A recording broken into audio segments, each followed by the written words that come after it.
our Who's that? special guest today, Bill Ooh. Bursch. Who is Bill Bursch?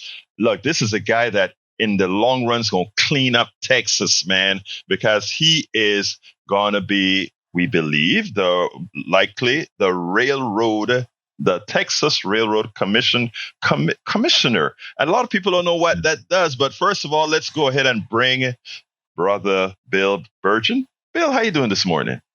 Good morning, sir. How are you? I am doing fine. Bill, tell us a little bit about what the Railroad Commissioner does and why you decide to run for this position. The Railroad Commission is the agency that, let's first and foremost start off with, it has nothing to do with railroads. This is the agency that really manages our oil and gas industry, and that's why it is one of the most important conversations. It's an executive position in the state of Texas. And typically, in most of the races, most of the years, when it comes up on the ballot, it comes up at like number 6, number 7, and even number 8 sometimes. And honestly, people kind of got fatigued and they're like, all right, what is this race? What is this about? What do they want some engineer to run as a trained commissioner for the state of Texas? Well, this year, because of the presidential cycle, this race is number 4 on your ballot all across all 254 counties. And again, it's an executive position. It manages our oil and gas economy of 8% of our GDP, 2.2 plus million jobs, our environmental regulations, and also 330,000 miles of installed pipelines that move energy throughout the state of Texas. This is an incredibly huge opportunity to truly change the future of Texas because, again, this agency has literally, what is Texas? Texas is energy. Texas is oil. I mean, even our license plate have got a derrick on it, right? So when you really look at what the agency is responsible for, this is really about what the future of Texas and our economy is. Well, and you just said it. The fact of the matter is, Texas still has a strong oil economy, and what one would ask is that in an economy that still has some dependency on oil, that it is done the right way. It's not going to disappear today. It's not going to disappear tomorrow. So therefore, it must be managed in a manner that is consistent environmentally, fiscally, etc. So why don't you tell us a little bit about what are your current environmental concerns with what's occurring and what needs to be done? Thank you. And that's exactly why I'm running. So I'm an oil well firefighter. I've been in the oil and gas business for 23 years. I've worked in over 60 plus countries. And I was one of the people that was involved with the Deepwater Horizon, bringing the end to the worst oil spill in the U.S. Gulf of Mexico's history. And I can tell you that when I got called out to the Antina Cattle Company Ranch in Monahans, Texas, which is just a little bit west of Odessa, two summers ago in June of 2021, I couldn't believe what I physically saw on the ground.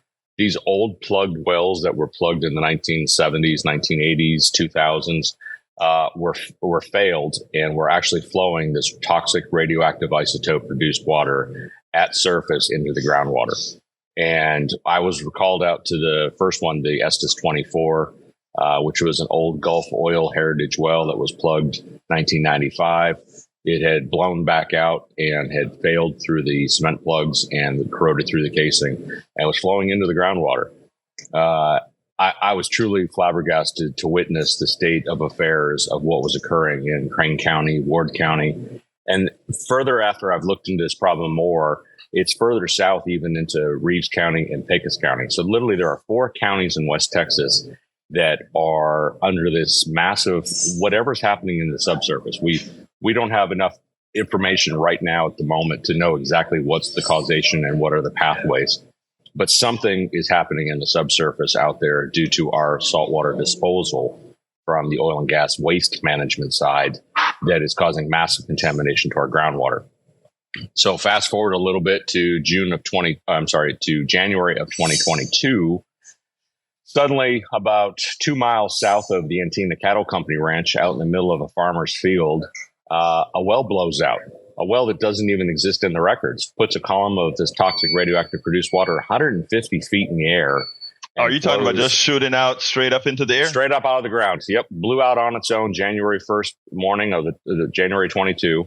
It's called the Crane County Geyser. You can do a Google search and take a look at some of the great photos and images. Nobody knew it existed. The records are still not clear as to if that's the well record we think we found. We're not sure if it's truly correct or not, but we think that's the well.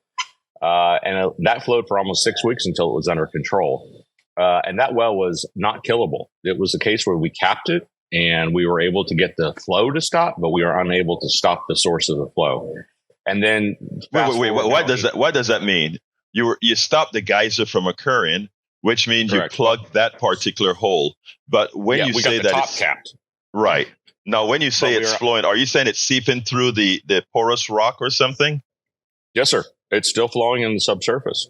We are unable to, at this point, find any technology that can actually stop the subsurface flow. The pressure regimes that have been created in this area are so extreme that literally we have no technology to stop these scenarios. This is the reality of what we're truly dealing with in West Texas. I think this is important because right now, where there's a whole lot of fracking occurring, all that fluid has to get disposed of. That fluid is toxic in that you said it has some radioactive isotopes, etc. And the way we've been disposing it is we've been drilling wells, putting these under pressure. And I think the last time we spoke, you said the pressure point was making sure it's below the breaking point of the rock under which it is placed. What That's you're correct. Telling me is that there may be fractures that are starting to occur given the high pressure that these things are placed under. Isn't that something that should have been foreseeable? It was foreseen. And what's the most amazing part to me is that when you go back and look at the University of Texas geophysics studies and SMU's seismic studies, they've shown the direct increase in seismic activity since the disposal started in 2009. And we are sitting here in 2024 now with 3 of the 5 biggest earthquakes that have ever occurred in West Texas's history that have occurred in the last 18 months. And the Railroad Commission is like, well, maybe there's something wrong. The reality is that there's literally 2,200 earthquakes a year in Reeves County alone, and that number is still growing. The fact that this rock is breaking and it's creating these pathways, and again, I'm not a geophysicist, so I'm not going to try to come up with theories, and I'll let the future PhD students get their theses on this subject of mechanisms. But something is happening in the subsurface from our saltwater disposal wells. We don't quite know the pathways. We don't quite know how many wells are involved, how big the aerial extent is. But what we do know is that there's over 150 wells in this region that are currently failed, flowing at surface today, that are in a state of crossflow flowing into our groundwater. And that is a fact. And what amazes me is that when we had the December 7th approach, which was a blowout that if you saw it maybe in the Houston Chronicle, there was the well that was about 400 yards to the east of what we call the Crane County Geyser. This well, 400 yards to its east, is a ghost well. Again, another record that doesn't exist in the Texas Railroad Commission's database. Flowed from 600 feet all the way to surface on its own. Now, to wow. Put this in perspective for people outside the industry, we've never in the industry's history seen a scenario where a well broached on its own without direct causation or human interaction of some mistake that caused the broach. This broached on its own, and that is truly outstanding in terms of the mechanism of whatever is in the underlying driving force, which means it came through 3 different groundwater layers in order to get to surface and flow. So when we flew the drone over top of it and we got the drone footage, of course, what did the Texas Railroad Commission do? Instead of acknowledging and trying to address the problem, they called the FAA and filed a no-fly zone. So this is the reality in which we're dealing with as an agency that legitimately is trying to cover public release of information and is intentionally trying to downplay the severity of the risk of what's occurring in West Texas to ranchers and farmers. Look, if you've ever spent any time in West Texas at all, if you don't have groundwater, you don't have the ability to run cattle, you surely don't have any ability to irrigate, and you really can't live. The reality of having fresh, clean water in West Texas is mission critical for the ability to sustain life in West Texas. Now, you gave me a few weeks ago a number that was hard to believe, the amount of wells that have been drilled in Texas. How many are they? There's at least 1.2 million records that we know of. And there's another 200,000, 300,000, 400,000 wells that were drilled. We don't have a clue where they are. Either the records are lost, the records were incomplete, there was a fire at one point, as I understand, sometime in the late 50s, early 1960s in Austin. The Railroad Commission lost records during a fire, unfortunately. My best guess is probably 250,000 wells or more that we don't have a clue where they are in the state of Texas. And each of these are potential, and all of these have the potential of flowing into groundwater, which means scattered throughout Texas, we could be running into a groundwater debacle. For sure. We already are. It's already happening in the state. And it's 253 of 254 counties. There's only one county in the state of Texas that doesn't have oil and gas wells drilled that we have a record for, and that's El Paso. So, if you ever need a good bar trivia question, there you go. But realistically, in Harris County, a lot of folks say, well, this is a West Texas problem. Why should I care? It's not relevant to me. Well, go back in the city of Houston's history just a little bit and realize that at the turn of the century, we drilled all over Harris County. There are 15,500 oil and gas wells drilled in Harris County. City of Houston has oil and gas wells. Let me tell you, this was shocking because I knew I had you scheduled on, and I was going to ask you about this. I was driving through on 529, I think it was, or 528, I don't remember which highway, and there's a subdivision that's built up, and there's a hole within that subdivision where there is an oil well, and it is, and it is pumping. Pump jack's still working. Yep. And I'm sitting down, and I'm like, wait a minute, in the middle of a subdivision here in Texas, there is an oil well in Cypress. Yes, sir. I couldn't believe it, Remember, Tom Ball was named for Mr. Ball, who was part of the railroad industry, who was moving oil on the rail cars from Tom Ball. Like, people forget the fact of the city's history. And one of the things in particular is that you got to remember, in Harris County, there's only 300 active wells left. Most of them are gas storage. There's a few active pumpers still, but not terribly a lot of active wells. We have 15,200 oil and gas wells that were drilled that are plugged in Harris County currently that I can guarantee you are not plugged any better than what they were in West Texas. Now, the only difference is they don't have the external force that has been applied from the saltwater disposal yet. Right. But the fact is they're not plugged adequately, and these are long-term risks. Remember, I tell folks in the campaign trail, we drilled holes through rock that is millions of years old and removed barriers in order to access the resource. These are holes in the ground that are going to be there 10,000 years from now, because in geological time, that is a blip. Right. And the reality is that 10,000 years from now, these holes are still going to be there in the ground, except our casing is going to be failed and our cement is going to have failed long before that. So we're going to have to constantly monitor, manage, and maintain these wells for millennium. And these wells were designed for 25 years life cycle. That was it. That was all they were designed for. Hey, Bill, recently, and folks, we're here with Bill Birch, who is running for Railroad Commissioner on the Democratic ticket right now. And he has been driving around Texas. I am very impressed for all the places that he's told me he's been. But there's one story, Bill, that you told me about that gave me a nightmare that day. When you said you were driving along the road and you happened to see this meter out. And you looked at it and it was in near fail state. Why don't you tell us a little bit about that and what people can look for as they're moving around in campgrounds or whatever, where some of these things would be? Yeah, so that was the case when I was driving up US 59. I was just outside of a little bit north of Cleveland, Texas, around Cold Spring area. And I wanted to show an example of what an abandoned oil and gas well looks like for people who really don't know what the locations look like. And there's a place on the east side of 59, just a little bit north of Shepherd, that has got a kind of a tank laying over on its side. So I decided to walk up, and the dogs had to go to the bathroom anyway. So I figured, all right, why not? Let's shoot a TikTok video. So I go rolling up, and sure enough, there's the old oil and gas well in this fact, sitting over a little bit further away from the location. And it's all overgrown with weeds. And I walk up to it.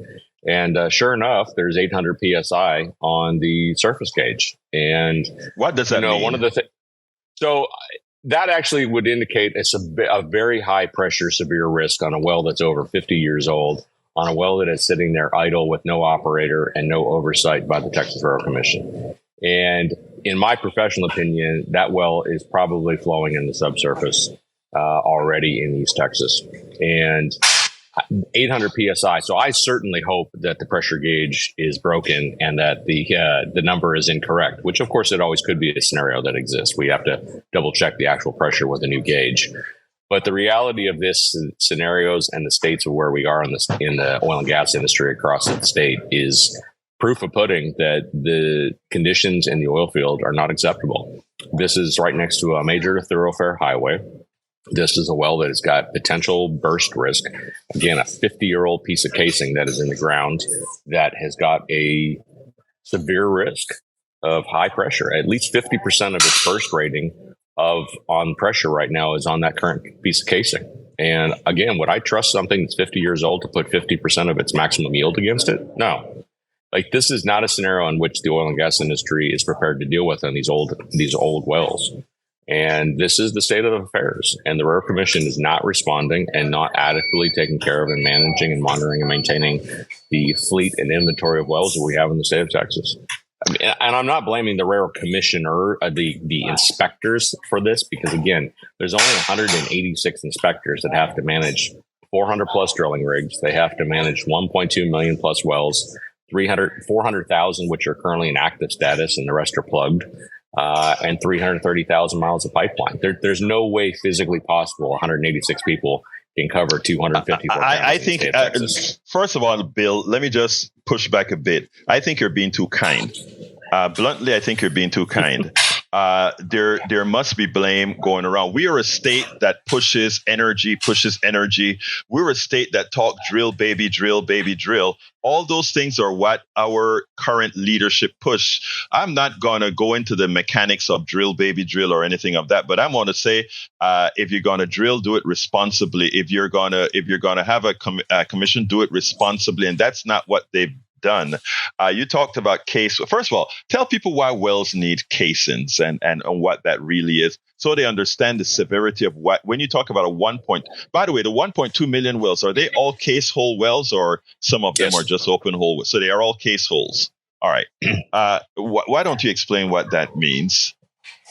Well, so first, when we drill a well, the first and foremost responsibility is to cover the fresh water. So the very first string of casing we run, which is usually a large diameter steel pipe, so something in maybe your order of 9 5/8 or 13 3/8 inches, we will install in the ground. Sometimes it's 20 inches. It's even bigger, depending on how deep we're going.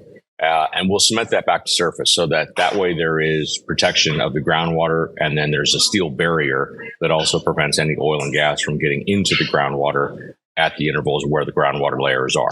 So in other words, you have cement and that covers a steel casing of some diameter. Correct. And typically, because they're very low pressure, we don't expect to see high pressure load on the groundwater side. Typically, the casing is relatively low grade. So we don't typically run a very high tensile yield or a very expensive exotic material for surface casing. Because again, why would there be the scenario realistically that you should ever see crossflow or see high pressures involved? Exactly. Right. Because there's not supposed to be. So The reality is that the regular design load of most of these old casings and the wells we've drilled is just simply to isolate the groundwater from any hydrocarbon that's coming up the flow. Right. Correct. Now, the deeper strings, the intermediate string, the next section we drill, or the production string, which actually goes into the high pressure reservoir. Now, those are usually a lot higher pressure strengths. They're obviously a little bit smaller because they have to fit inside. Think of it like concentric pipes. So one pipe has to fit inside the other pipe, which has to fit inside of another pipe. So the steel that we run on those has a tendency to be much thicker, higher pressure. And again, sometimes wells will have 4, 5, 6 strings of pipe in them, depending on how deep you're drilling and how far and what kind of pressure regimes you have. So we isolate in zones as we drill, depending on where the pressure gets to a certain point where we know that the pipe can't handle it. And then we'll set the string of pipe, we'll cement that in place, and then we'll drill the next section. So are you cemented? If you have a well that's 2,000 feet deep, is that casing cemented all down that 250 feet? No. So what happens is, well, in the case of like something surface, a shallow well, like let's say, for example, 2,000 foot deep, we'll set the surface pipe, let's say 9 5/8. We'll cement that back to surface. So we'll set that maybe 200 foot deep, and we will cement that all the way back to surface. And then we'll drill from 200 feet to 2,000 feet potentially in one run. and that will be one string of pipe. But we won't bring that set of cement all the way back to surface. We'll only cement maybe the bottom 400, 500, 600 feet of it. So think of it almost like you're tacking that capacity of that steel pipe at the bottom. And again, usually that's more than adequate. Once you produce it and you manage it, that's usually adequate. And then when you go to plug and abandonment long term, the whole thing is plugged. Yeah, you'll plug that whole thing out and you walk away from it. So in principle, the design is correct, but the reality is that we didn't always get good bonding. We didn't get good cement jobs when we did a lot of these. And B, we've changed the subsurface conditions. These wells that were drilled 50, 60, 70 years ago never anticipated seeing these pressure regimes that we've now artificially created with the saltwater. Exactly, because the pressure is greater than what it was at the time that you drill. Let's go ahead and get Joe into the conversation. Joe, come on in and ask your question for Bill. Thank you for being here, brother Joe. You got it, man. Hey, Bill, I'm more of a midstream, downstream guy, but what you're talking about is I've heard about it. So what you're saying is that the hydraulic injections are causing unintended consequences, rising in pressure of these legacy abandoned wells. Is that what you're saying? Yes, sir. And that is exactly it. The unfortunate scenario we're in today is that the legacy wells weren't plugged correctly.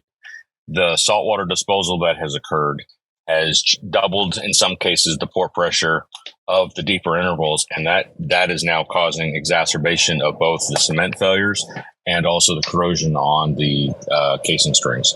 And it's happening all across the state of Texas. We have it in East Texas, South Texas, and West Texas. Did I understand Egberto to say you're running for railroad commissioner? Yes, sir. I'm the Democratic candidate for the Texas. Yes, sir. Hey, man, anybody but George P. Another question. So you found this on 59 North, but my understanding is out in West Texas, there are lots and lots of legacy wells that really, you need. It seems to me that your priority might be, enlisting some help of some like forensic accounting people to track down who really ultimately is responsible for improper plugging and abandonment procedures, right? Is that something y'all do in the Railroad Commission? Yeah. So first and foremost, the West Texas problems are significantly worse than the East Texas problems. But I wouldn't rule out South Texas. So South Texas is somewhat of a sleeping giant because remember, back in the 1920s and 30s, there were a lot of wells drilled around Corpus Christi and in the coastline areas that are well into a state of failure and corrosion and dilapidation at this point. There's simply, 70, 80, 90-year-old wells now in the ground. The biggest thing in West Texas is that's where the vast majority of the saltwater disposal issues are occurring across the state of Texas. And that's why we're seeing it be the epicenter, not only from the earthquake side, but also from these, what we're calling zombie wells, these old dead plug wells that are now back alive and flowing. Hence kind of the zombie moniker. The issue that we're really having is that it's not so much knowing where, yes, there are wells we don't know where the records are and we do have issues. I would say that probably the bigger issue is the fact that over the last 40, 50 years, the Texas Railroad Commission has failed to witness and validate and verify the plugging jobs that have been done on the wells and have assumed that the operators are doing it right. And like I say to folks on the campaign trail, self-regulation doesn't work. Jump on the highway, do 150 miles an hour, go call your local sheriff and turn yourself in for speeding and let me know what the sheriff says and let me know when it really happens. It doesn't work. And the reality of assuming that people always do the right thing based on some principle of integrity is a false assumption on us as a regulator and the industry. We know that people have not done the correct thing. We know they have lied and they have not had the best intents on plugging some of these wells. Because again, when you plug a well, there's no return on your investment. This is a pure cost play to exit the field and exit the well. So you want to do this as cheaply and quickly as possible. And the reality is that what's failed in the industry's mentality over the last 50 years is the fact that nobody wanted to address the fact that these are going to be potential problems that are going to resurface over the next century. And we have to change our design mentality to think, okay, I have a 25-year production life cycle, and this project's in active play for 25 years. But what does it look like sitting in the ground for the next century? Just sitting there idle. Have we done everything we need to do to make sure it's isolated?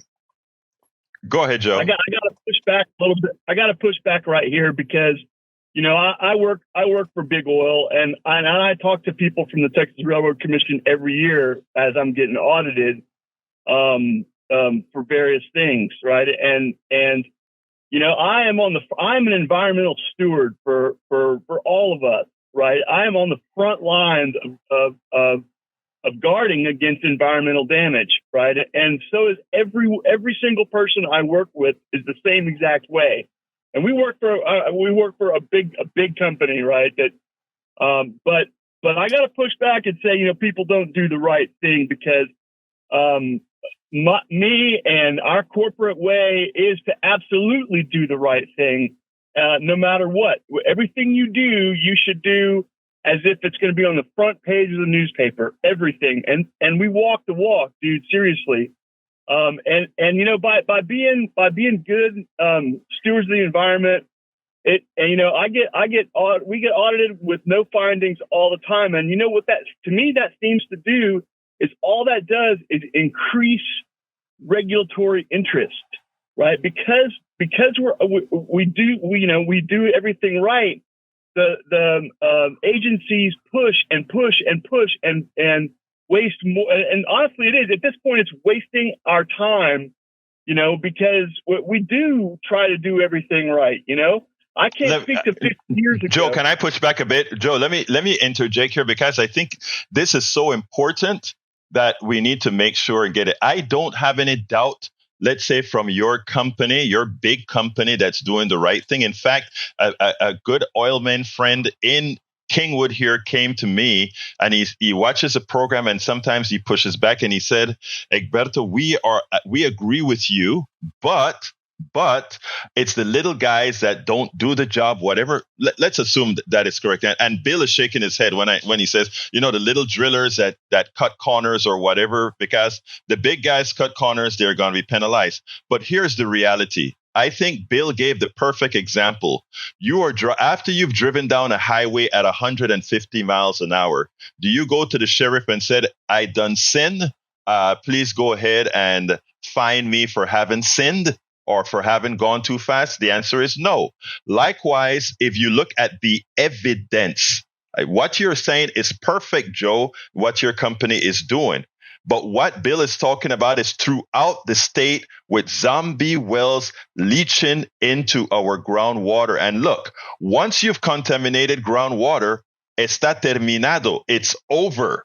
Because again, there's nobody that's going to dig up all the shale around that or the porous rock, get it out of there, clean that. I mean, it's impossible to actually do that. And what we're saying is there are a lot of failed wells out there, geysers occurring because of the saltwater pressure, cracking the subsurface rocks. All of that is it's not a speculation. It's what's happening. So it doesn't matter that your company is doing very well or doing its job. What matters is there are a hell of a lot of wells out there that didn't follow what you just stated, and we are living through that reality. And I think you must agree with that, correct, Joe? Yeah, I do agree with that. But you know that we need to find a way to remediate all of these old sites and keep it from happening in the future. But without unnecessary burden, like on current operations. I agree, Joe. I got to go to the other caller, but let me just tell you first of all, we agree that we never want excessive regulations. I'm with you. But also, we do need the regulations to ensure that what has failed thus far doesn't happen again. And I think you have to agree with that. Yeah, I just don't want to. I had to push back when I don't want us to all be painted with the same brush. But thank you. No, you're not. Oh, no, Joe, you're not. We never do. Good operators, like you said, you're a good operator. Kudos to you, brother. But we got to go to the other call, Joe. And thank you so kindly for calling in. All right. You're welcome. Have a good one, Egberto. Thank you. You too, my brother. Joni's on the line. Come on in, Joni. How you doing this morning, my sister? Good morning, Egberto. Once again, maybe showing a little bit of limited understanding of things, but just about the issue of fiduciary responsibility for corporations, can they be, if they think too far into the future so that it hurts a profit margin within a certain limited amount, within a time frame, the fiscal year, couldn't they be sued, corporations be sued by their shareholders for thinking too far into the future and taking these precautions, spending too much money, and therefore cutting into the shareholders' bottom line? Can they be sued for that?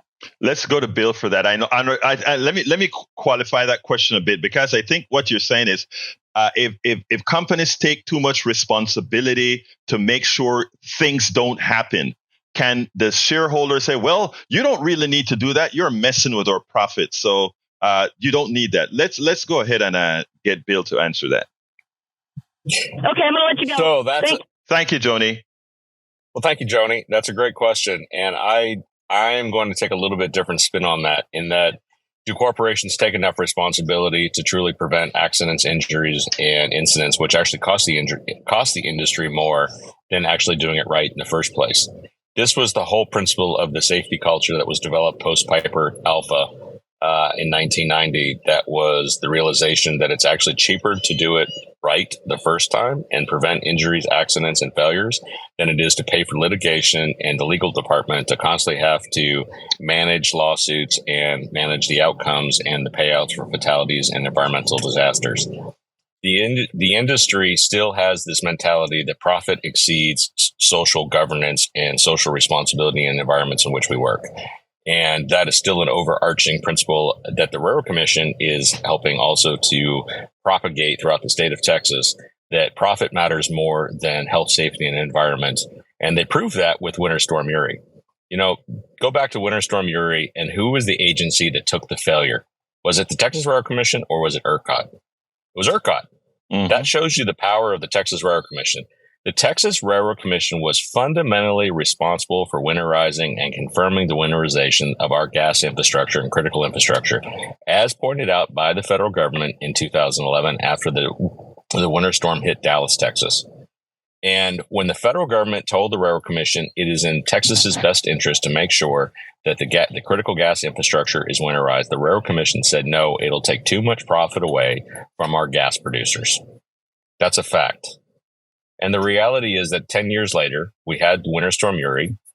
We had $3.5 billion of bonds that was passed to the taxpayers because the Railroad Commission failed to winterize the main gas line. There was a ton of money made in the short squeeze that occurred. That is also part of the reason for the bond. And there's 200 plus people dead from the reality of lack of winterization. And I tell folks in the campaign trail, it's not even the 200 people dead or the $3.5 billion bond. You know where it affected every single Texan? It was in your homeowner's insurance, because the insurance industry paid out $100 billion for water damage due to the power being out that caused the water lines to break and fail. And that is why you're seeing a massive increase in the state of Texas for your homeowner's insurance, which, again, every single Texan is paying for because of the Texas Railroad Commission's inability to manage the winterization of the gas lines. No, I'm going to say something. Go ahead. I'm sorry. No. Please go ahead. Please finish. I was going to say, in the overall essence of corporate responsibility, the more you do in prevention and the more you do to make sure you don't end up in litigation, the cheaper it is in the long term, the more profits you will make in terms of being it right. And the super majors all know this from a philosophical point of view. And it's the vast majority of the smaller independent operators who are looking to, like we used to joke, some of the corporate models were leave no corner uncut. The reality is that if you operate in that mentality of cutting every single corner to make an extra dime and quarter, at some point you're going to spend dollars or hundreds of dollars to be able to sort out your litigation mistakes. It's not in your best interest long term. Bill is very nice. Bill is very methodical in the way he speaks. And I'll be frank, sometimes this drives me crazy. Bill comes out and he tells us a truth. It wasn't the windmills or the solar panels that caused the freeze out, as our governor lied to you about. Our governor looked in your eyes and our governor lied to you. Our industry was told, in fact, a lot of the windmills saved our butts. Our industry was told to weatherize the pipes. What failed us during the winter? That winter was that they froze up and the gas turbines went down. That is what caused it. Your governor, look at your home insurance rates right now. That should be directly on the back of your governor and what they did not do and made the railroad commissions do. Bill is not going to tell you that. Bill is running for something here, and he's being as kind and as nice. He wants to do what's right. But that is what happened, folks. You were lied to, and it's coming out of your pocketbook. Notice a Caribbean phrase that we used to use. It was called lazy man work twice, which means if you don't do things up front, you're going to do it again. In the case of our pipelines, the leaks are causing big problems. Bill was too nice. They lied to you, and it's costing you. Let's go to Miss Bowie. Come on in, Miss Bowie. How are you doing this morning? I'm well. Good morning. Good morning, Houston. How are you? How are you, Egberto? I am fine, my friend. Talk to me. Okay, so I just had a quick question for your guest there. Bill Birch. Yeah. Bill Birch. I wanted to know what his thoughts on the Fifth Ward and what's happening with that, with the whole cancer cluster and the train situation, and the new building moving residents in when they still haven't dealt with the whole cancer issue in the community. That was it. Thank you. Thank you so kindly, Melissa. So it's a great question. And, again, the Texas Railroad Commission has nothing to do with the train industry anymore. All of the railroad industry has been moved to TxDOT. And the Fifth Ward scenario is actually a TCEQ issue because they are the agency that actually manages our air and soil emissions and issues. Now, let's be realistic.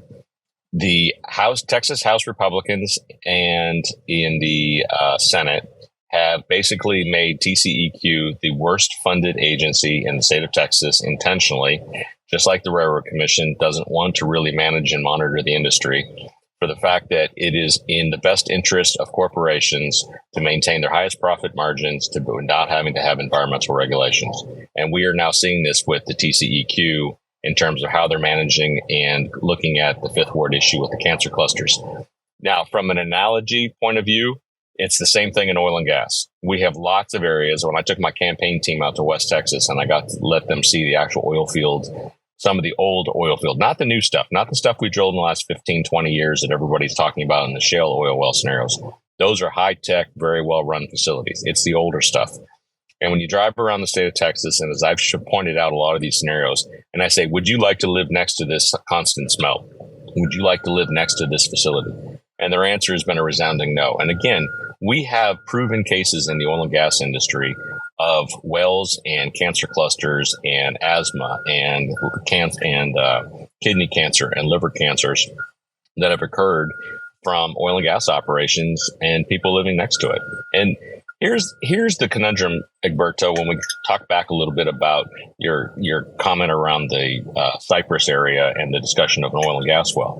If you go back 50 years ago, that was rural Texas. Mm-hmm. Environmentally, we didn't worry about what happened in the farmers back 40 because the reality was that it wasn't anywhere near our civilizations. It wasn't anywhere near subdivisions.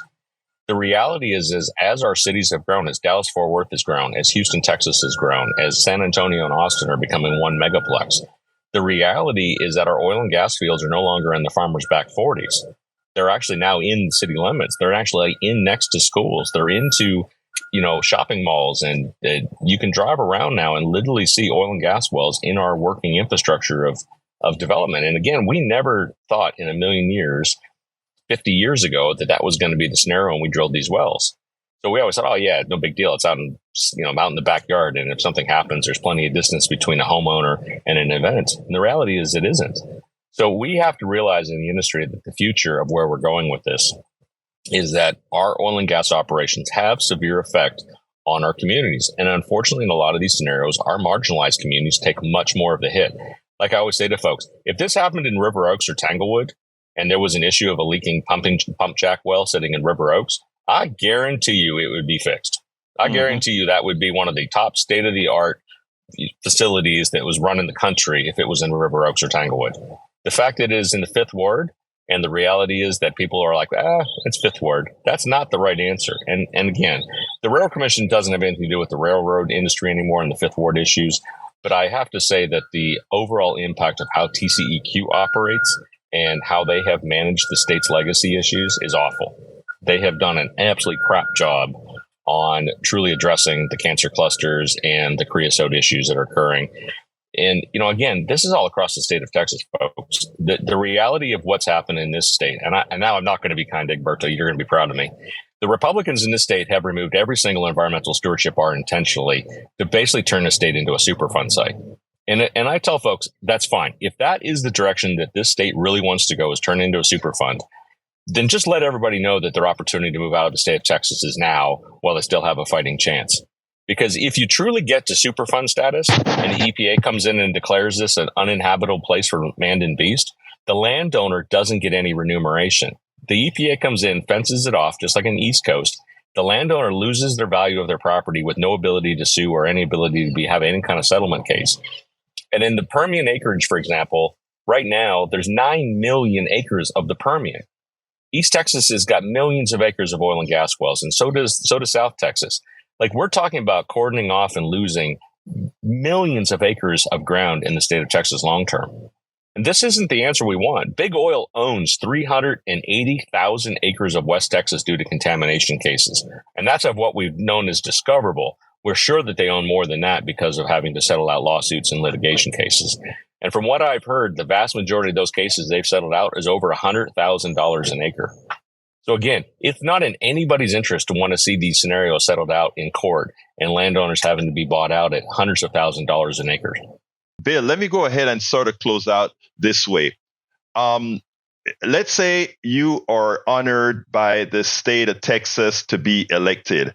How are you going to go in as a team? Because everything takes a team. There's no politics done right without a team. There's none of all these things have a team. How would you actually get that done?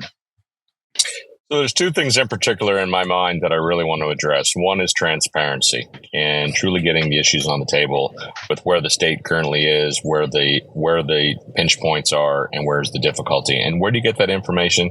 Is from the 12 districts and the people on the ground. Those are the team that, as a commissioner, I'm supporting. This is like when you own a restaurant, the owner of the restaurant still has to be even the bar back sometimes to help out the team.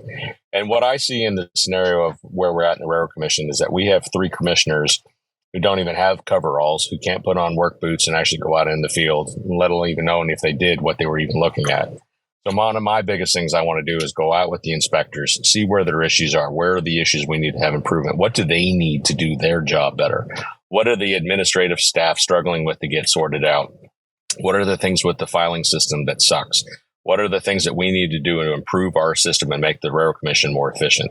Because again, I hear from midstream operators and upstream operators about the permitting process and how things are slow and antiquated and not done correctly. So there has to be opportunities for improvement to make the system better. And I certainly want to see it from our staff side because again, we have such a limited staff. Unfortunately, I can't do direct hiring, but I would certainly advocate for increasing, and I have advocated on the campaign trail for a minimum of at least 2 inspectors per county in the state of Texas to give the opportunity at least to help fight the ability to get more inspection and be able to respond faster to landowners and be able to oversee our drilling and our workover industry to make sure that the regulations are being followed. And again, it also comes down to training. What do the folks need to do their job more efficiently? What tools and resources do they need? So I think as a Texas Railroad Commissioner, your goal is to truly not just sit in Austin in the ivory tower and go to monthly meetings and look good on television. It really is about doing the work. And that's where I criticize the vast majority of our government is that, I'm not a politician. I'm an engineer by heart. I want to see the problems. I want to identify the problems. I want to be able to quantify and measure the scale and issues and make sure we're tackling the right problems. And then I want to actually get out and get the resources to actually make it happen. So I think as a Texas Railroad Commissioner, a lot of people say, oh, we don't need another engineer. I disagree with that opinion. I think you really do need somebody at the Texas Railroad Commission who has the operational experience, the technical knowledge, and the academic background to actually be able to work with one of the most complex technical industries in the state of Texas. And I say to folks all the time, to be a DA, a district attorney, you have to be an attorney in the first place. To be a judge, you have to be an attorney, but you have to understand the law. You actually have to have background in the area of practice in which you want to be work in, right? But yet in the Texas Railroad Commission, we're happy to hire Grammy Award-winning gospel singers who have never stepped foot on a drilling rig in their entire career. That's one of our current commissioners.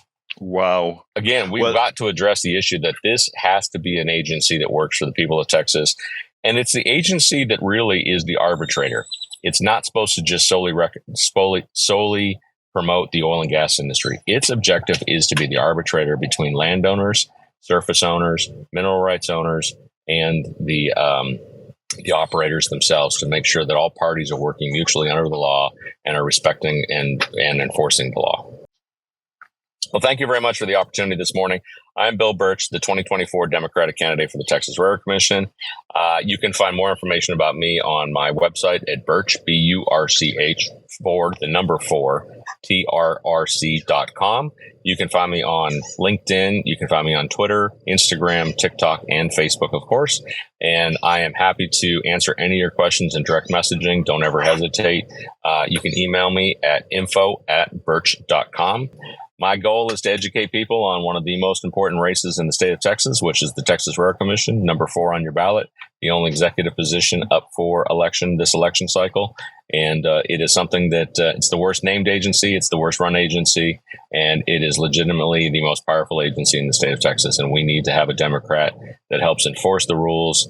And it's not about changing the rules. It's about enforcement of the rules and improving our environmental stewardship while we continue to produce energy in the great state of Texas. So thank you again this morning for the opportunity, and I appreciate it, sir. Bill Birch, let me tell you, it's been a pleasure. And I thank you for being in the hotel, then getting out to your car, having your dog actually very quiet as you're able to give this interview. The man is on the road 24/7, promoting good stuff, making sure we are informed. Thank you so kindly for having been on Politics Done Right, my friend. Thank you, sir. Appreciate it. We spend a lot of time deconstructing the news, trying to parse it into a form that everybody can understand. We try to find those little nitpicks where it flies above the fray, etc. If you really like these videos that we do, I want to ask a big favor. Please go ahead. Number 1, subscribe to our channel. And number 2, please join if you can. Thank you so kindly for watching. Keep watching. Please remember to share. We must populate the entire internet with our progressive message, a message that we know is what most Americans say that they want. So help us, please join.